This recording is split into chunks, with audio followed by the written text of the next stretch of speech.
दापोली कृषी विद्यापीठाने सन 2024 या वर्षामध्ये नेहमीप्रमाणे काजू संशोधन केंद्रातून नवनवीन जाती देण्याच्या प्रयत्नातून हा MB काजू 10 हे नवीन वाण विकसित केलेला आहे।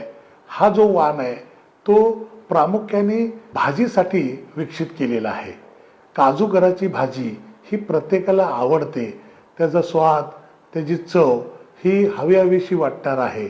आणि यासाठी आत्तापर्यंत डॉक्टर बाळासाहेब सावंत कोकण कृषी विद्यापीठाने 1 ते 9 जाती विकसित केल्या होत्या, पण प्रामुख्याने अडचण अशी होती की त्या बीमधून गर ज्यावेळेला काढला जात होता त्यावेळेला गरासाठी स्पेशल यंत्र किंवा स्पेशल त्रास घेऊन तो गर काढण्याची प्रक्रिया राबवली जात होती।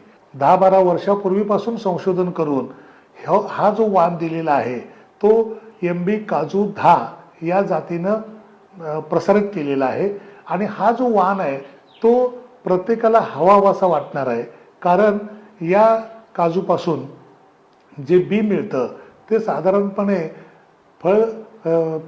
फळधारणा झाल्यापासून एक 90 ते 100 दिवसात ही बी तयार होते